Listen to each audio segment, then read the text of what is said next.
हजुर नमस्कार नमस्ते। म सधैँभरि हजुरहरूको सामु कोही रोचक कथाहरू, दुःख लाग्दा कथाहरू, हाँस्ने हँसाउने चुटकिलाहरू लिएर हजुरको सामु आउने गर्दछु। हजुरहरूले निकै मन पारिदिनु भएको छ, धेरै धेरै धन्यवाद चढाउन चाहन्छु। र आज एउटा कथा लिएर आएको छु, सासू बुहारीको कथा।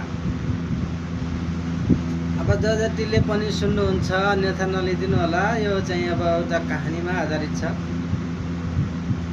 कुनै गाउँमा आमा छोरा बस्दा रहेछन्। श्रीमान बितिसकेको आमाले धेरै दुःख कष्ट सहेर आफ्नो छोरालाई हुर्काउनु भयो, पढाउनु भयो, लेखाउनु भयो। त्यही गर्दा गर्दै अब छोराले अब ठुलो भइसकेपछि त्यही गाउँकी अब एउटा कोही अब रबिना नामको केटीसँग माया बसेछ। माया बसिसकेपछि उनले खाना खाने बेलामा आफ्नो आमालाई भने,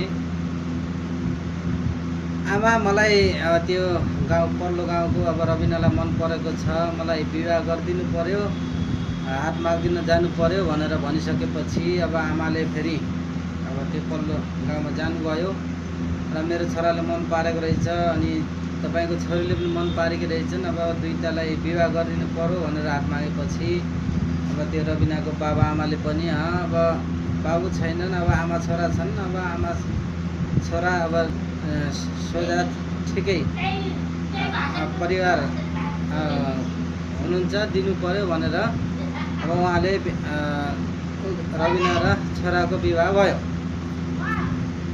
अब विवाह पश्चात अब बुहारी एकदमै राम्री थिइन्। अब घरको काम धाम, अब सासूको सेवा, अब श्रीमानको सेवा गर्ने एकदमै अब दिगा बाछा खेतीपाती अब हर काममा निपुण थिइन् र घर सम्हालिरहेकी थिइन्।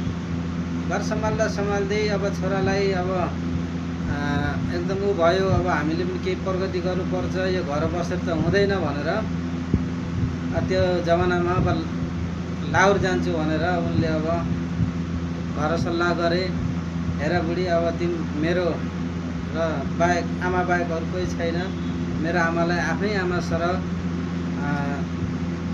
स्याहार सुसार गरेर सुख दुःखमा हेर्नु, तिम्रै भरोसा छोडेर जान्छु भनेर कुरा गरेर लाहुरतिर लागे।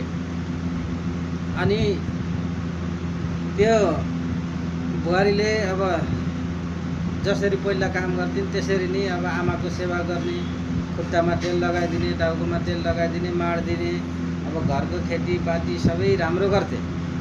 तर ती सासूले कहिल्यै पनि अब बुहारीलाई